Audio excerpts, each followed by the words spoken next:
Good evening, everyone, and welcome to SocialFlight Live. I'm Jeff Simon. We have a wonderful show for you this evening. Media sensation Bruno Brasileiro is here to join us for the evening. I am so excited. He's such a wonderful individual.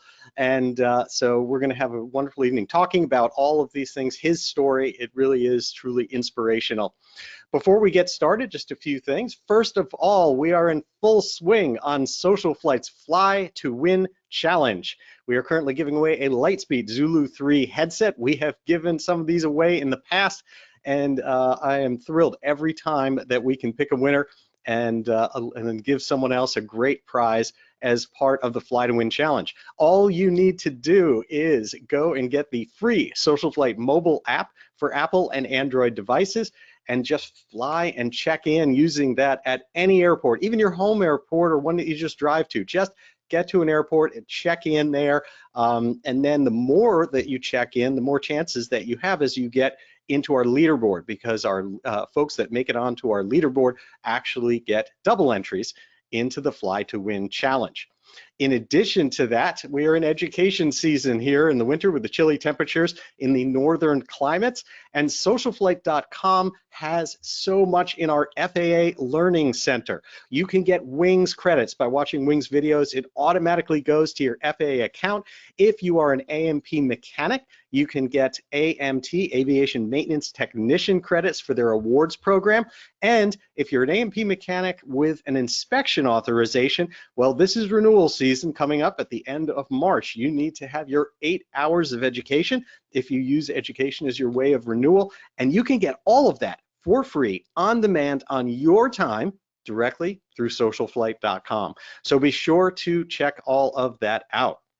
Now, tonight's show is brought to us by Aspen Avionics, a very strong supporter of SocialFlight. I'm a huge fan of Aspen and have been for many years, long before we ever started working with them. I have an Aspen primary flight display, their actual Evolution Max system in the Bonanza that we fly for so much of the work that we do with SocialFlight. And there's one you probably have seen from our YouTube channel going into this Mustang happening behind me and getting built. So we've got a great Evolution Max there. I know Bruno flies with one as well. And I'm excited because we're breaking some new news tonight. You've heard this here first, but Aspen just received their FAA approval of a new software release that has some amazing features.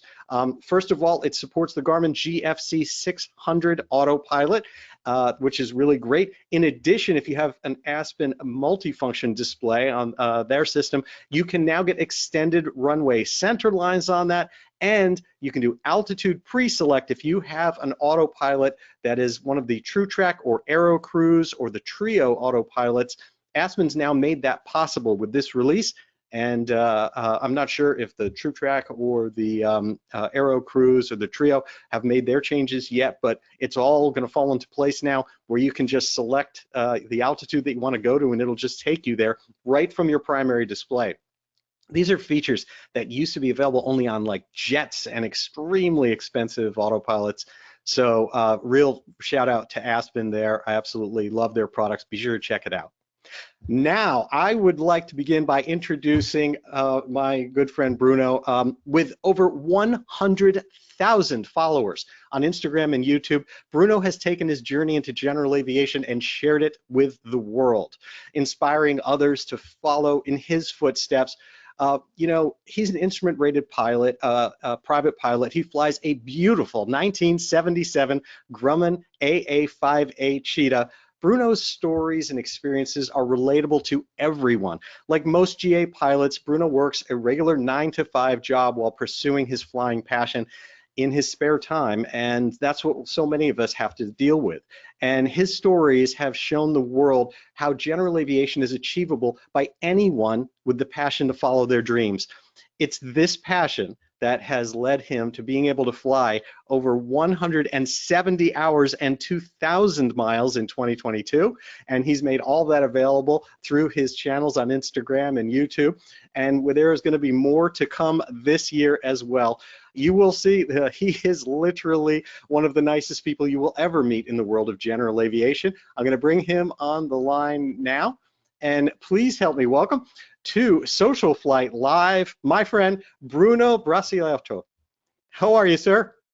Hello, Jeff. Good night, everyone. Pleased to be on the show. It's such an honor, and I'm looking forward to our chat.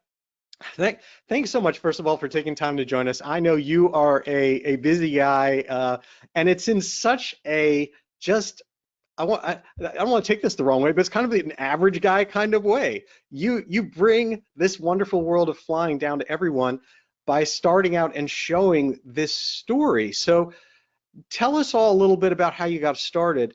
I am fascinated by how recent all of this kind of your story, your aviation story, and your success is.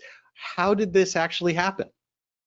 Well, thank you for your kind words. I found out that I was in love in aviation when I was a 5-year-old. My dad took me to the airport. We were dropping off a business partner of his who was he used to live in Miami, and he was flying back from São Paulo, Brazil, where I'm from. I was a 5-year-old, and I remember like standing on the terrace. Back then, we still had terraces in airports. And I was watching planes take off and land, and I went back home, and I was just fascinated by it. And right there and then, I decided I wanted to be a pilot. But then, life happens, and it quickly turned out that for me, actually pursuing a career in aviation in Brazil, where I lived, with the life that I had, wasn't really possible. I ended up following a totally different career, which is advertising. I was very fortunate to be successful in that career. And then in 2015, I received a job opportunity in New York, meaning I had the opportunity to move from Brazil to the United States. I did, and when I got here, again, life happens, and I actually found myself in a place in my life, a moment in time, in which it was possible for me to keep my job, my 9-to-5 job, but also dedicate time, effort, and even money to pursue that long-time dream. So 30 years later, I was 35 years old. I called the flight school without not even knowing exactly what I was doing. And I asked them, how do I start? I went through this very meticulous process with the TSA, because as a foreign student, I had to go through a background check, understandably, get my digital, my prints and everything get digitally printed. And 6 months later, I got authorized by the TSA to start taking flight lessons at a specific flight school that I had pointed. So it was January 2019. I walked into, I actually entered the plane with the CFI for the first time, took my very first flight lessons. And that's when I started sharing that journey with, I don't want to say the world, because back then, I don't know, I had like 100 followers or something like that. But it was such a passionate subject for me that it made sense that, I was sharing with somebody else, whoever was there to watch it, see it, and whatnot. Right. So I started taking my lessons. 5 months later, I got my private pilot's license. And like you said, I'm just an average guy. I work 9 to 5. So that meant that I could only take flight lessons on weekends. And mind you, New York, you know this very well, you live very close to me. Weather isn't always great, especially in January, February. So I had to dodge a lot of bad weather, make the best of good weather days to actually get my hours, get my lessons, get my flying, my endorsements, everything that I needed. I soloed 2 months later. 2 months after I started, and then 5 months later, I got my private license, which was probably one of the most special moments in my life. Wow. I want to go back for a second and ask you, because I think, there's this moment where people kind of hit their stride career-wise, like you've just talked about, and they have an opportunity to perhaps pursue general aviation at that point. But a lot of people, I don't think we do a good job in reaching those people, right? We do Young Eagles, we do those types of experiences you described at like 5 years old, of kind of kindling the love of aviation. But unless someone knows someone who's a pilot, there seems to be a very big disconnect between how we connect with those people. How was it that you got information about where to even start, even where an airport was that was for small aircraft. How did it work for you to go from, hey, I actually have a little bit of disposable income now and some time? How did you make that connection? I think that to your point, a lot of people think that they have to spend a long time of their life just working, working, working, so then they can get to a point where they can actually enjoy life. Finding a kind of a different balance. That's somehow how it worked for me, I will say, but I also regret not having perhaps tried this sooner.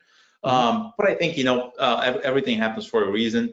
I think that when I finally decided that I wanted to pursue this, I had met a friend at that time that was a pilot, took me on a flight, and that's how I actually, got.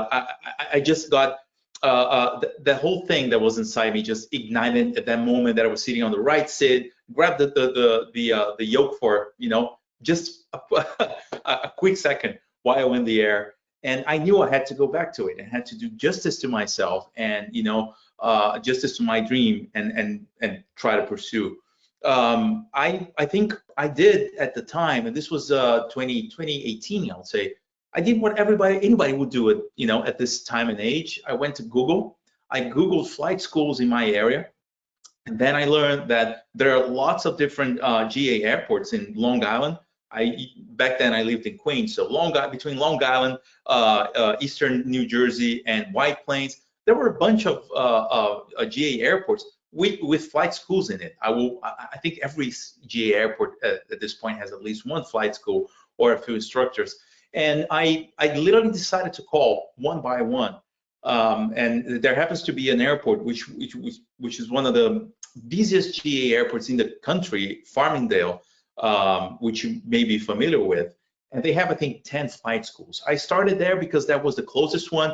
I called one flight school after the other. And believe it or not, the one that I picked happened to be the one, I was just speaking with people at this point, but the one that sounded the most sympathetic and nice and polite with me, I was like, you know what, this is the one I like. So I went there, sat down with them, talked to their instructors, talked to the flight school owner, asking the questions like, how do I start? What is the first step? Like, how do I do this? And that's how I got started. They were able to kind of give me, the step by step. Fast forward to today, I get a lot of people in social media asking me, how do I start? And my advice to everybody is find a flight school near you, no matter where you live in the United States, in Canada, or even Europe. I guarantee there's one 10 miles away at the most, because there will be an airport with a flight school. We just never researched. Go there and ask to talk to any CFI instructor, or somebody at the flight school, and they'll be able to give you a laydown of what's ahead of you, the steps that you need to take, and that's the best advice you can get. I love that story so much because it just resonates. It's so many people, I think, when you talk to them, first of all, they have that story from when they were a child, but when they really got into it, they have that story that it often includes, I met another pilot. Like that was the thing that kind of kindled it and pushed people across. And I wish there were an even better way to get more pilots out there in person, getting more people rides who are, as you mentioned, in their 20s, in their 30s, in their 40s, and and saying, let me just take it for a flight. Let me kindle that and push that first chance. And then, of course, we have this wonderful world, which is why you're here, your channel, where you can reach so many more people by showing your experience, and the fact that it started at a time in your life that can resonate with people, and it's not just aspirational way out there. I think a lot of people have watched your channel. I think you've made a lot of pilots at the earlier stages, not kind of the let me teach you how to fly, but literally let me inspire you to go to a flight school, as you mentioned, and that's just wonderful. Yeah, I'd like to think that I inspired a lot of people. I get messages proving that, because people write me just to say, hey, you inspired me to get started, or you inspired me to get back into it. I stopped like 20 years ago, 15 years ago. So it's just so fulfilling to see that what am I doing, what am I sharing, is able to inspire more people. And ultimately, I see a lot of people, I think one of the first stats about aviation that we learn is that only 1% of the world's population are pilots or know how to like fly a plane or a helicopter. And while that's kind of flattering for us who got there, it's also a big question, like why only 1%? Because I bet there's far more than that. There are passionate about aviation, that dream about it, that think about it, but don't know how to take the first step, or haven't really taken that leap that is necessary for you to kind of get out of your chair, get out of your sofa, and actually try to sit in an airplane seat for the first time. Oh, absolutely. And even though there's so many people who talk about money being what is the blocking issue that prevents people from, in some cases, getting into it, when I've bumped into people at parties or just events or other things socially, and you end up talking about what it really costs, some of these people have boats and RVs or other types of things, and they go, that's less than what I spend. So it's not actually prohibitive compared to what people do. I think a lot of it's about awareness. And again, you've shown that in your channel, and I think that's really wonderful. Yeah, I agree with you. I think there is this stigma from outside. Aviation is just for the very few that are millionaires or have a lot of money. I mean, I will say, I for one, I'm definitely not a millionaire. I'm definitely not rich. What I am though is conscious about how I balance my time, my work time versus my flying time, and the choices and prioritizations that I had to do in life that are necessary. People think that, hey, this guy lives his life and also has his plane and flies everywhere. I had to make a lot of choices. I had to let go of some other dreams, or even postpone them, so I could actually enjoy this now. And I'm sure every pilot out there, every GA pilot, has a different story and their own journey, and how they got there, and how they sustain it, and how they see them in the future.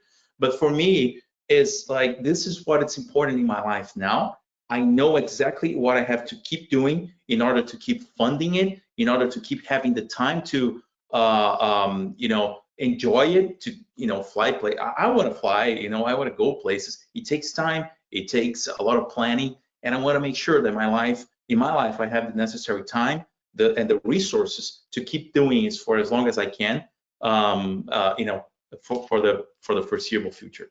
Yeah. You mentioned something else that really struck a chord with me, and that was when you called flight schools and you chose the one that had that warm reception for you. And I think that's the other thing that would be so wonderful, if we could make more ubiquitous and consistent throughout general aviation. When that first tentative prospective student pokes their head through the door and knows nothing about general aviation, how they're greeted, how they're welcomed into our world there. And it's often the person who's like, manning the desk might just be someone covering it, just doing their shift at it. And it needs to be magnetic. It needs to be someone who's so excited that someone came through the door that you made the biggest step. Like, welcome. This is all going to work out for you. Come on in. Exactly. Tell me about your experience of getting started there with flight training. Yeah, so I think you mentioned that for most of us, the aviation is a dream that starts when you're a kid, and it doesn't matter if you actually get to do it as you're a teenager. Most people join flight schools when they are 15, 16, even though they can't get their licenses until they are 17 or 18, if I'm not mistaken. But they start soon.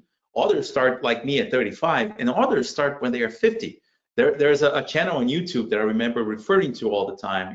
I think it's called Over 50 and Learning to Fly, which is amazing.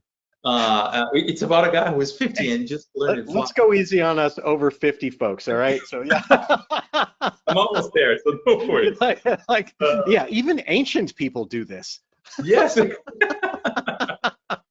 But I think what's amazing is that no matter how old you are, the minute you step into a flight school, or maybe like on your intro flight, the minute you sit on that plane, you go back to being that child, that started dreaming. You're learning something completely new. You are like diving into books and studying the stuff that you did in college and in school. You're back into it. You're learning math again. You're learning aerodynamics. You're learning mechanics.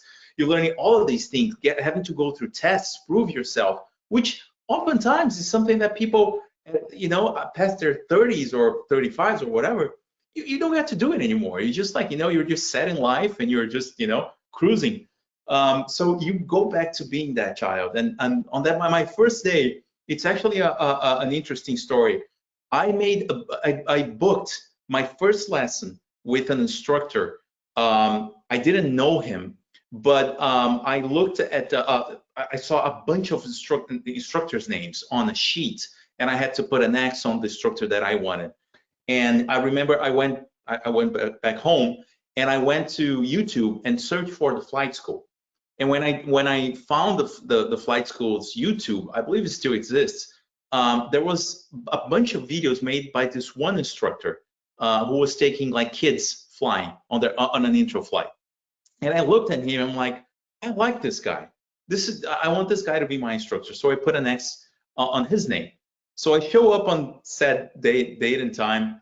It was like a 7 a.m. on a very cold Saturday, and I got there. I'm the first student to arrive at the flight school, and he's the first CFI.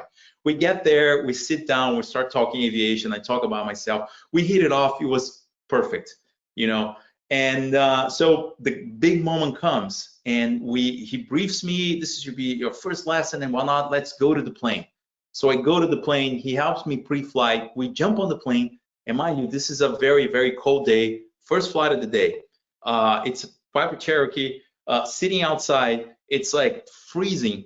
We try to turn the engine on, and it won't catch, or like it didn't catch at all. We tried like 6 times, to the point where the CFI was like, well, I can't try anymore. It's like flight school rules. Let's go back. So we go back, and I'm like, what happened? Am I going to fly today or not? So I went back, and turns out that like I think the plane had whatever issue with the starter or whatever it was. We couldn't fly. So he said, listen, I have a couple of more flight lessons that I have to go through on different planes. Wait for me. I'll get back here and we'll go flying. So I arrived there 7 a.m. for that lesson. I waited until 4 p.m. that day, sitting on a couch, watching students come and go, CFIs come and go, because they had their flight lessons and the other planes were flying just fine. And in the middle of the day, I remember the flight school owner came to me and said, listen, I have another instructor for you to fly with if you want, so you're not sitting here every day. And I was like, I want to fly, but I want to fly with that guy. Like, I don't want to change instructors now. So I chose not to fly. I sat there for like how many hours it was, probably more than 10 hours. And he came back, and it was the last flight of his day. He's like, let's go. The planes are warm, everything's good, let's go. And it turned out to be just perfect because it was just calm, calm winds, and the airspace was quieter. The pattern was much quieter too. And I got to do my first lesson that day. And it's a day that I'll never forget because, mind you, I was there to take a flying lesson at 7 a.m. And I waited the entire day. All of this happened without me telling my wife or anyone else that it had happened. So at one point, everybody's like, well, he should have been back by now. What happened? So I come back, I land, it's already dark. And I don't know how my wife was able to get a hold of the flight school owner. If she found the name, the phone, I didn't do anything. She actually, and the minute I walked back into the flight school, the guy had her on the phone, and he's like, she wants to talk to you and she's really mad. So that was my day one of flight school. Oh man, talk about like, and to think you committed to it after that. I mean, how many people would walk away going, if this, I mean, not knowing much about aviation, if this thing can't start, how do I feel about flying with it? I mean, that's, to the uninitiated that don't realize that's easier once you're flying, that's not a problem. I can imagine that in itself would have been a problem. But how did you bring your family kind of along for this part of your dream?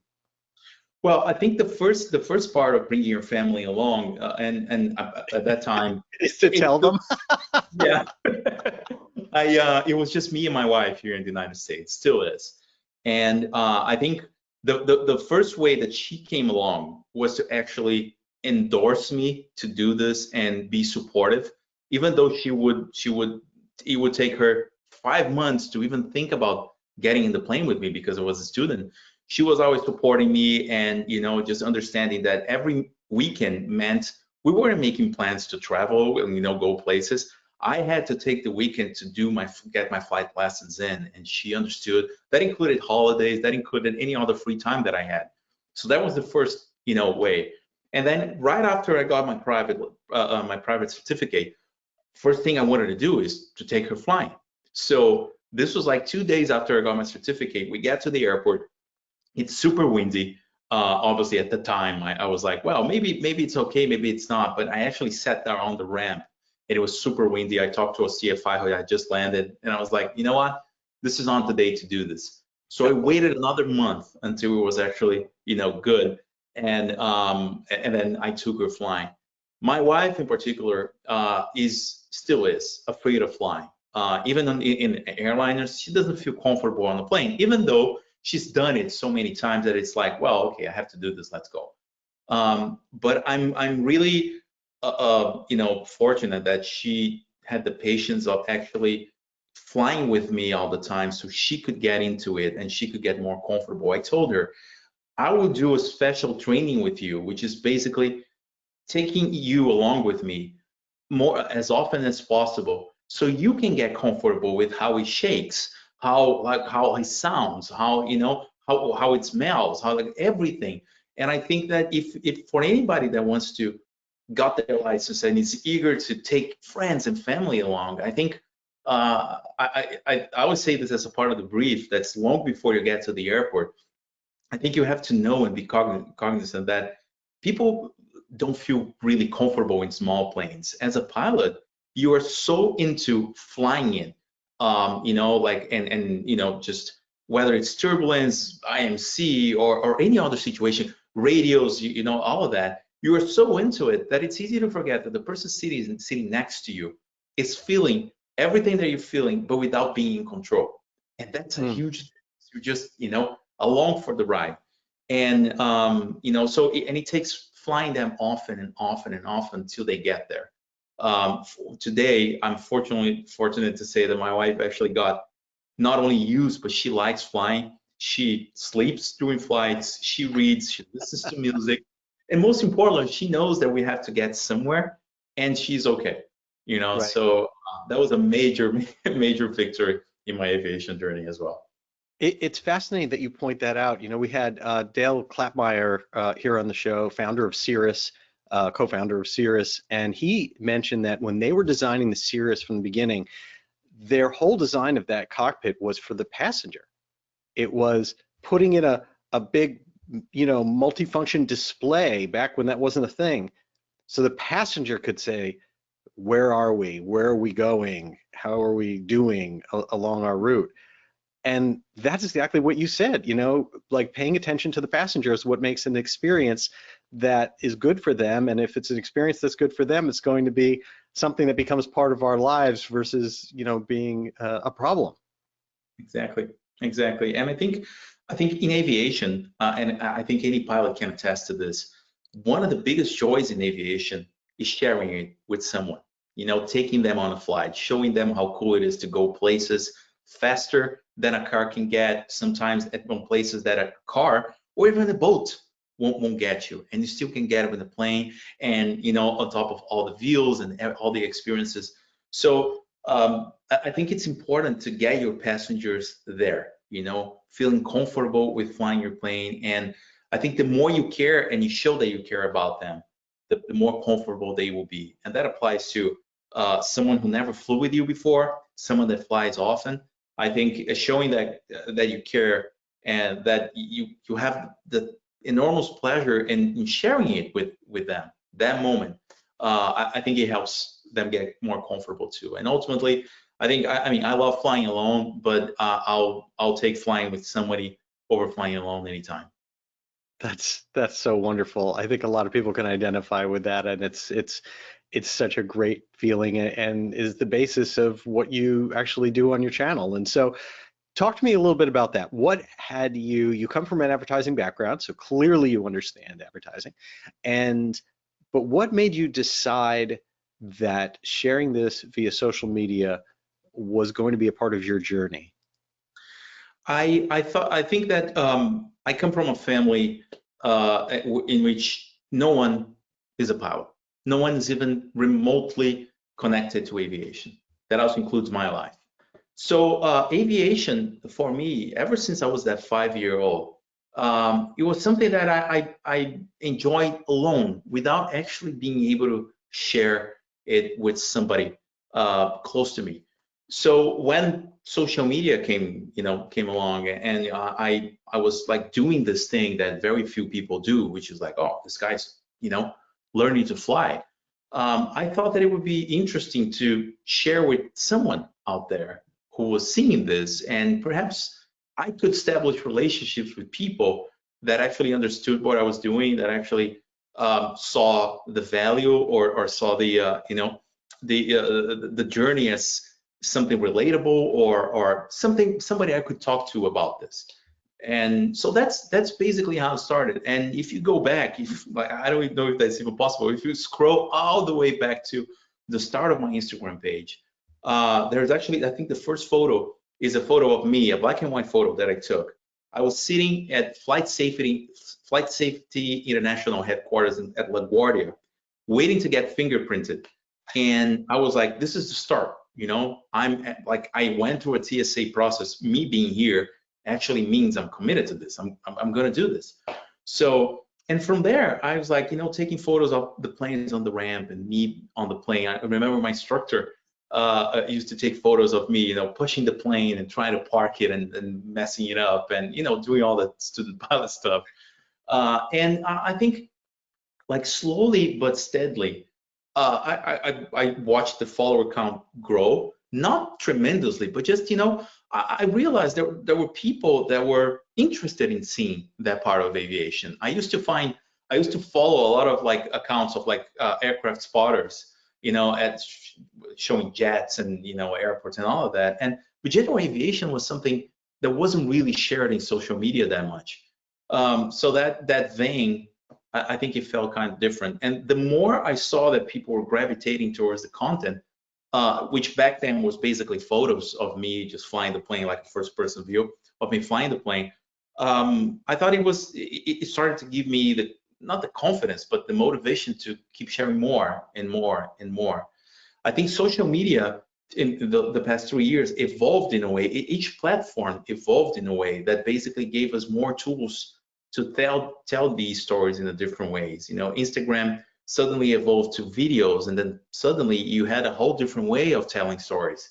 Same with YouTube now, now offering short form videos and all of that. So I think it just allowed me to keep playing with those features and those tools. And back to what you said, I work in advertising. I tell stories for a living, and I figured that at some point I could use what I've been doing in my 20-year career in advertising, or a little bit of that, to actually tell stories about something that I'm passionate about versus a product on a shelf somewhere, And so I think that mixing those two things actually worked out pretty well.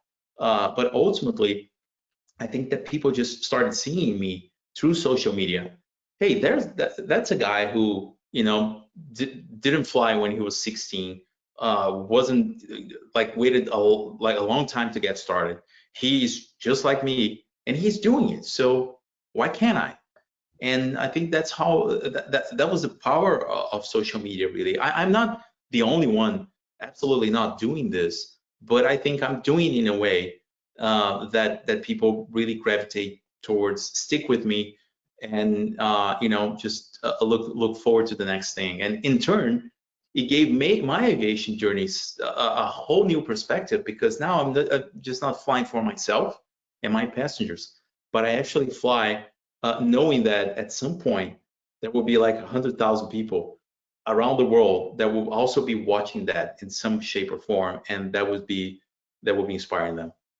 Isn't that wonderful? And one of the other things I really love about your story is that even though you're referring to this as being kind of like back then, you're not talking about going back very far. And so for all the people who have a message out there and are inspirational for themselves and would like to be like you, and have an audience, the window hasn't closed on that. The window, a lot of people, I think back and say, well, this person's successful because they were there at the very beginning, or they were there so early on in YouTube. They were one of the only first people to do flight instruction. Your story is fairly recent, right? That there was tons of people, a lot of people could have looked at that and said, this is completely saturated at the time that you did that. And yet here you are, 100,000 followers, and such a nice story just based on the content of what you're actually doing. And so in addition to inspiring people to get their licenses, I think your story helps inspire people who may want to share their story and someday be the next Fly with Bruno for themselves. Yeah, I'd love to think that. People actually sometimes ask me, not sometimes, quite often, like, what's the secret of growing on social media? What did you do? I promise you, I don't have any magic tricks, nor I use any. The one thing I do, and it's probably the one formula to this whole equation, I post every day. And it didn't start as a means to grow, but just as a ritual. Like, I wake up, I make my coffee, I sit in my living room, and I post. And I've been doing this consistently for the past 3 years. And I think that, there may be some magic tricks that you can do to grow fast, grow quick. I've never worried much about them. I just worried about whatever it is that I'm sharing, it has to be genuine. And the passion that I have for this, for aviation, needs to come through loud and clear.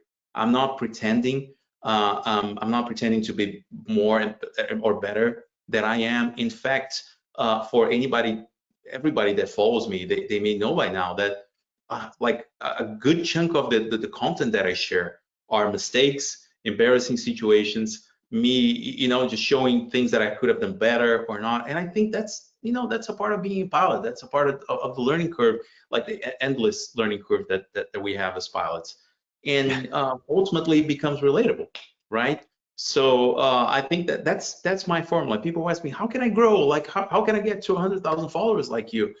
And I'm like, just, you know what? Just post and make sure that your content shows how much you want this and how much you love this.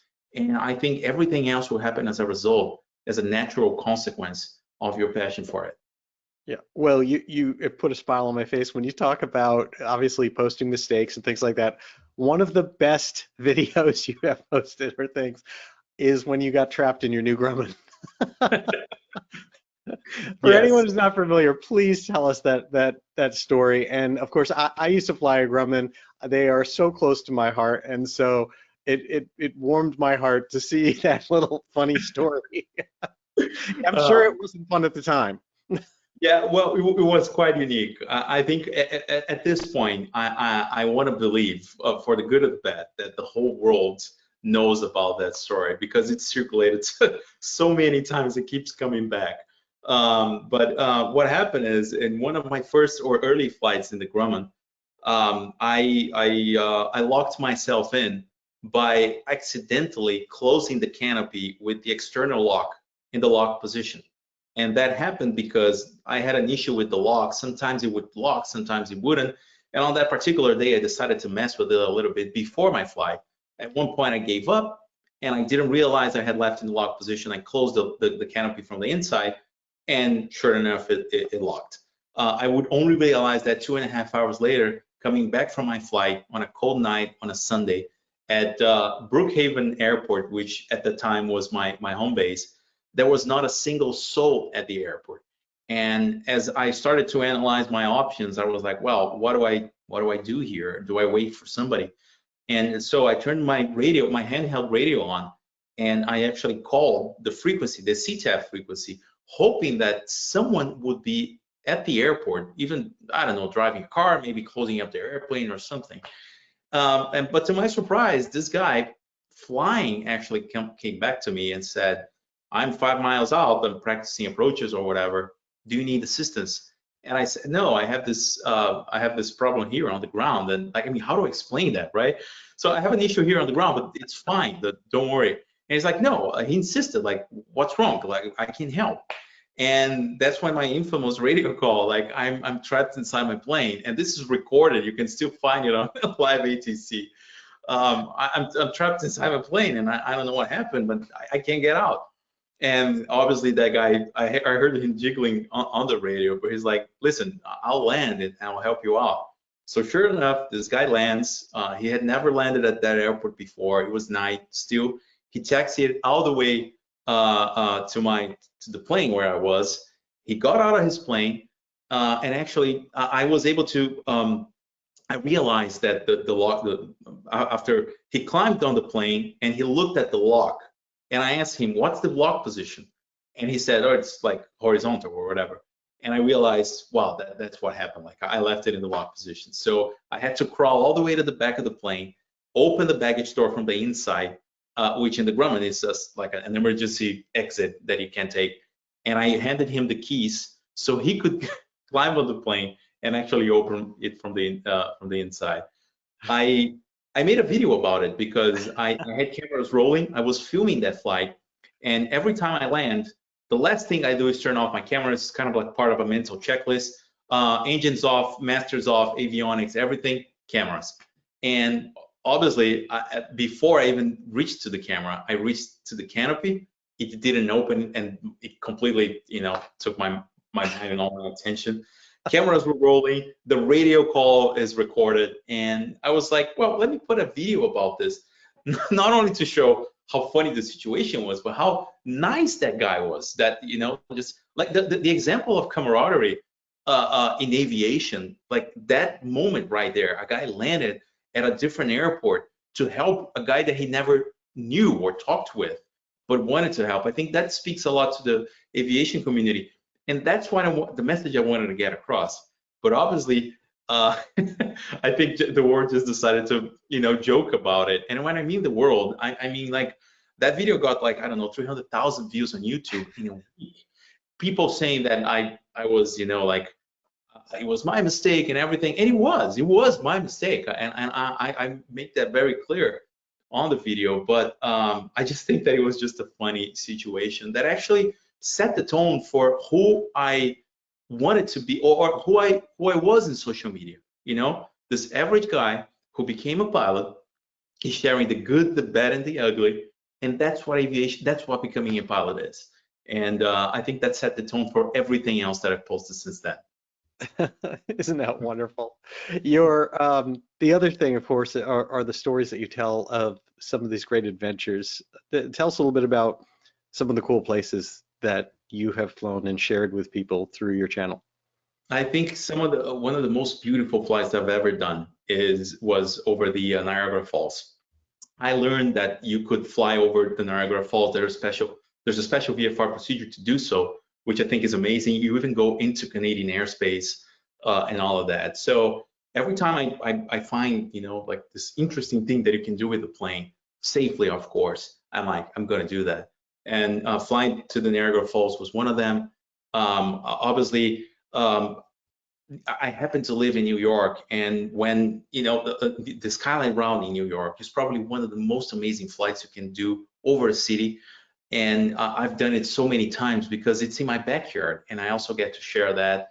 But I think one of the most fulfilling things as I started to become a pilot or when I became a pilot, it was like, I'm gonna fly farther distances. I'm gonna go places. So first time I went to Sun and Fun, flying the entire East Coast all the way down to Florida, it was such an amazing thing. And then the following year, I did it with my wife, and we stopped at First Flight Airport, which was also amazing. So another place that every pilot should visit at least once. That's like where it all happened, for the first time. Flying to Oshkosh last year. The first year I didn't get to land in Oshkosh, but second year last year I actually flew the Fisk arrival And that was such an amazing thing to do, again, with my wife on the right seat, enjoying the moment, seeing the joy in my eyes and everything. And then on our way back to New York after the show, after the air venture, we took the long way. We went to Mackinac Island in Michigan, and then Put in Bay, Ohio. Just doing all of these. When you're flying your plane, there's so many different routes and places you can stop and you can go. And I think some of these adventures, my most memorable adventures, are some of these that I just shared, because the freedom, the achievement of getting somewhere. I planned to go there. I made this flight plan. I planned the flight. I'm taking a passenger with me, and we got there and we had a great time. We spent the weekend, or maybe just a day or a few hours, grabbing a burger and back. That fulfillment as a pilot is such a great achievement, and it never gets old. It really never gets old. It is really it's just wonderful, and sharing destinations with people and showing them the cool places that they can go is another thing, of course, that connects us here in general aviation and gives us missions, which I think is something that we all need. Yes, yes. And speaking of missions, I think one of the most memorable flights also wasn't on my plane, but I was invited to join pilots to the rescue mission. These pilots who go rescue animals in shelters in the South that are overcrowded, and they have no other option than to euthanize the animals when they don't have anywhere to go. And this organization actually has planes, and they fly to these shelters, take some of these animals and fly them north, where shelters have more capacities and these animals actually have a chance at getting adopted. And I joined them in one of those flights, flying right seat. And that was such a memorable flight as well, because you just mentioned we're always looking for a mission. And among all the missions that a pilot can have, I want to go to a new airport. I'm going to challenge myself with a shorter runway, or I'm going to fly to, I don't know, just test your abilities as a pilot. It's a whole different mission to actually get to potentially save a life. And I know that angel flights, for instance, I can't think of a bigger mission as a pilot, as a GA pilot, than actually using your plane, your knowledge, your skill sets to find and help somebody potentially save a human life. And I think that's the most beautiful mission a pilot can have. I'm not there yet, but it's something that I want to do as a part of my pilot journey in the future. Yeah, it is such a wonderful thing when we can use general aviation to support people, to help in rescue efforts, to help in angel flights, or with, as you mentioned, with flights for animal rescue, etc. It's extremely rewarding and wonderful that those things exist. Yeah, I agree with you. So let's talk about your plane for a minute, because it's really cool. And as I mentioned at the beginning, I'm a huge fan of Grumman's. Tell me about how you got the plane and what it's been like to own it. Well, after I got my private license, I think, but my instrument training was one of the hardest things I've ever done in life. And quickly after I finished, I realized, well, I have to do this often, really often, so I don't become a rusty or a dangerous pilot, because it takes a lot of training. So at that point in my journey in aviation, I was renting planes almost every weekend. But putting pen to paper, it just didn't make sense to keep spending the money renting planes. It was actually cheaper, or I would spend less money, let's put it this way, owning my own plane.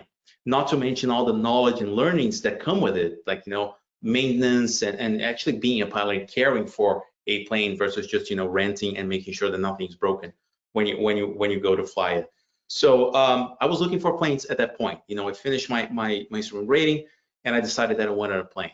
And because my entire training had been done in Piper Cherokees and Cessna 172s, and I'm probably speaking to 80–90% of the student pilots nowadays, or in the recent years, I think we all trained in the same aircraft. I was looking for either of those two aircraft, either a Piper Cherokee or a Cessna 172.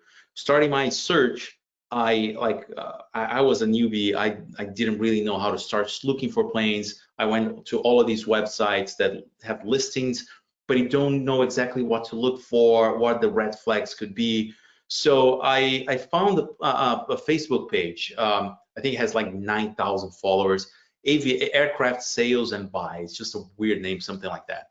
And I decided, I posted a picture of myself and I said, I want to buy a plane. This is my mission. This is what I want the plane to do. I would love your advice. Well, I think in a matter of hours, I had like 500 comments, people suggesting all the way from Piper Cubs to Airbus A380s, you know, and like I'm selling my plane. You need a Comanche, no, you need a Bonanza, and I'm like reading all these comments. I'm like, what do I do, you know? One guy actually reached out in my DMs and said, hey, I saw your message. I know a guy, a good friend who's selling his Grumman Cheetah. He's in Long Island. I know. I told them I was in Long Island, so he's kind of close to you, and he hasn't advertised it yet. So why don't you call him and go take a look? So I called him. His name was Kevin. We're friends to this day. Really nice guy, a very experienced CFI and charter pilot in the Caribbean, and he had bought the plane for his son, who didn't really fall in love with aviation. So the plane was sitting, for the most part. So he's like, yeah, I don't know if I want to sell it, but I might, because I want to redo my kitchen or wherever that was. And I said, okay, I want to see the plane.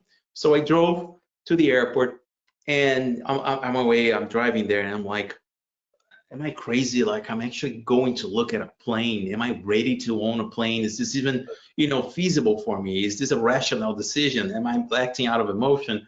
So is this really for me? And I drive to the airport. I drive all the way to the plane that's parked on the ramp, tied down. And I found the guy's car. I parked right next to him. And I looked at the plane. I haven't seen a picture of it, anything, let alone the tail number. When I got there, I looked at the tail number. I remember, like paying attention to this. It was 9984U. And I saw the 4U, and I'm like, it's like it's talking to me, like it's yes, like it's for me, and it's like for you. So I'm not a superstitious guy or anything, but I know I pay attention to that. And I sat on the plane. He showed me the plane and everything, and we went for a flight, quick flight. And I fell in love. I had never flown the Grumman. I wasn't particularly looking for a Grumman. I think I failed to say that this was a Grumman Cheetah that the guy was selling. And I obviously had heard about the Grummans. I remember associating Grummans with the canopy that you can open in flight and all of that. That Or were in later your on. case, sometimes maybe not. Yeah, sometimes maybe not, or sometimes you walk yourself in. But I was like, this is such a cool plane, and I think the most important feature of the plane, other than it being looking like it was in a good condition, and well maintained, it was that it was right there. It was 60 miles from my apartment. I could see the plane. I was the first there. When you're looking for planes, chances are you see one that you like, and you realize it's all the way across the country. And by the time you call somebody, you pick up the phone to call the seller and ask something, somebody else has made an offer, somebody else already beat you to it. So it becomes really a race. So for this one, I was like, I can't let this opportunity go, because nobody knows that this plane is on sale or will be, and this guy is willing to sell it to me. And I was so fortunate to walk into a very good deal. Not only he sold me for a very reasonable price at the time, this was sort of like in the middle of the pandemic, but also the plane was so well maintained, and it had been, you've owned Grummans, and I later learned this, Grummans have to be taken care of, and the maintenance in Grummans require some special things. And I didn't know about this, but this particular plane had been through the hands of some of the best Grumman mechanics in the country. To this day, it's there on the logbook. And so I didn't know anything about mechanics. I didn't know a first thing about looking at an engine and seeing things that red flags or stuff like that. But this plane, was just such a blessing in my life. And so I bought it. Right after I bought it, it got it came with a fresh annual, and I started flying it. Being really mindful that I wasn't particularly proficient in that monologue plane. So I flew the plane like 1,000 times, you know, just getting a feel for the plane, seeing how it behaves and everything. And it took me a long time to actually feel comfortable in taking my wife on a flight. You know, I wanted to make sure that I knew everything that I had to know about the plane and all of that. But I think that the rest is history, really, because the everything, every single experience that I had with that plane, again, the good, the bad, and the ugly, I think I shared through my channels and my, you know, my Instagram, and people actually know. It was funny. Yesterday, somebody reached out to me on my Instagram and said, "Hey, I am a controller in Vero Beach, Florida, and I just saw your tail number. Are you landing here and spending some time? Come to the tower. I want to show you around." And I'm like, I'm not in Florida. And then the person took a picture of the stripe with the strip with the, you know, the IFR flight plan and everything, and it was 9948 uniform. And it was so close, you know, but you know, actually became the tail number actually became something that people, oh, 84 uniform, hold on, I know that from somewhere. I get called on the radio all the time. Bruno, is that you? You know, or like, hey, I know you, I follow you and everything. So it's been such a joy. And to your point, it's such a lovely plane. Isn't that wonderful? And what do you have in the panel? Well, I upgraded the entire panel. I wanted it to be a very solid IFR platform. When I got the plane, it had the usual six-pack with an old Garmin 430, and had sticky buttons. You had to press every button 3 times to actually get it to work. And I think on my second month with the plane, I had a vacuum pump failure. I was in VFR. I was, you know, flying the plane back from an air show up in Montgomery County in New York. And the minute I pulled the power to, you know, enter the pattern and actually, you know, reduce the power to turn base or whatever it was, my attitude indicator went nuts, you know. And so I landed the plane and it was like, well, I think it's the time for me to upgrade this panel. It was something that I had already planned on doing. And again, being a very low-time pilot who knew very little about avionics in general, I asked the avionics guy at the airport for advice, like what should I put on, what's worth it and whatnot. And he said, you got to put an Aspen on it because it's a great bang for your buck. You have 2 instruments in one. It fits right on the hole on your panel, the 3/8 hole in the panel, and you're gonna love it. So that's what I did. I also put in replaced my Garmin, the old Garmin 430 with an Avidyne Mm-hmm. I think you have the 550. same IFT 550 that we fly behind. Exactly, which is a fantastic unit Yeah. as well. And right after I started flying with that new panel, it was a mix of you know, like a 6-pack with the Aspen and the Avidyne. It was just a whole different plane, and you know, I felt much more safe knowing that, you know, like I no longer had a vacuum pump that would fail on me. I actually had an instrument that's far more reliable, and you know, just with a bunch of new information and data right in front of me.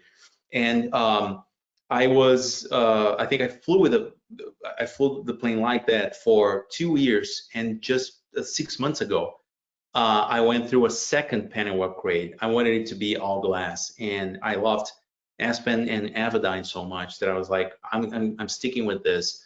I added a second screen to the Aspen, so it became the Evolution 2000. So it's the Pro Max BFD and the MFD. The Avidyne, my 550, continues to be the brain of the panel. I added an engine monitor from the EDM 900 from JPI. And now it's kind of like a full glass panel. And speaking of which, I was so excited about the news that it just broke. I didn't know about this new features, you know, with the autopilot, which You're I'm gonna have very extended runway center lines now. I was like, you know, I was quiet here, like, that's amazing. But I will say this, and I think people sometimes think that upgrading the panel is just this fancy thing that you know, we put on the panels just to look nice. It's not. It's actually about reliability, safety. It made me a better pilot.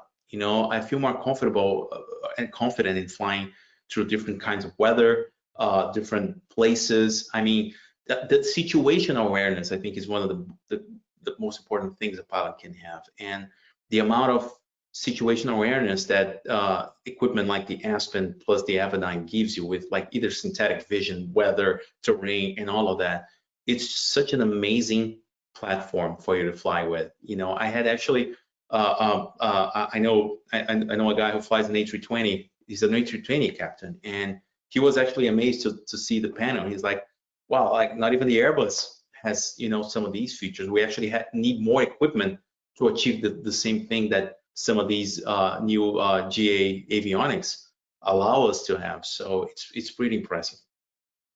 Well, Bruno, thank you so much for joining us tonight here on SocialFlight Live. I absolutely love what you've done with your channel, how you're inspiring people, and it's just wonderful to watch. And I hope everyone continues to watch everything that you do. I know I certainly will, and I'm sure next time that we see you and have you on here, you'll be at 200,000. Well, thank you so much, Jeff, for inviting me for this opportunity. I think it's such an honor to be on your show, especially knowing the other guests that have been here in my place, the guests that are still to come. I think you have Rod Machado next week, who's I'm a big fan of. You know, Dude, I watched. you're doing my outro for me. This is great. Go for it. Yeah. So Rod Machado will be here next week, and he's such a lovely guy. I've been watching his videos since forever, and right there, a guy who, you know, who just learned that aviation can also be fun, or at least decided to show the fun side of aviation a long time ago. And I think ultimately everybody needs to know this: aviation, above all, is fun. It's supposed to be fun. It's supposed to be joyful. And that's the side of aviation that I always care to show everybody, because aside from all the hustle, all the learning, all the effort and the time and the energy that we put into becoming safe pilots, and the fact that we are always learning, there's a fun side to it that shouldn't be left aside. And that's what I try to show. You know, like aviation is just the most amazing part of my life now, and I will do it for as long as my health and my wallet allows me to. Absolutely. Well, thank you so much for joining us this evening. I really appreciate it, and I wish you the best. Thank you, Jeff. Thank you, everybody. Good night, and I'll be on for your next show. Wonderful. And to all of you, thank you so much for taking time out of your evening to join us here for another episode of SocialFlight Live. And as Bruno mentioned, we will be back next week on Tuesday, February 7th at 8 p.m. Eastern Time, as always, with Rod Machado. As he mentioned, the legendary Rod Machado, aviation educator and humorist. Oh my God, I love him to death, and I'm thrilled that he is a friend. And it promises to be a wonderful episode. On Tuesday, February 14th, make a Valentine's Day plan somehow to join us here on SocialFlight Live, because it's going to be a really special show. We will be joined by Tammy Jo Schultz, the pilot of Southwest Flight 1380, the 737 plane that actually lost its engine in a catastrophic failure, an uncontained engine failure, and it was truly her skill and fortitude of the crew of that aircraft to get it down safely. It's a story not to be missed. That is Valentine's Day, Tuesday, February 14th at 8 p.m. Eastern here on SocialFlight Live. We're then off for a week and back on February 28th with Ramona Cox, Sky Chick, as you will see her on there, which she just has so many stories. I love her to death and cannot wait to have her join us here on SocialFlight Live. Until next time, thank you again. I'm Jeff Simon for SocialFlight. Blue skies.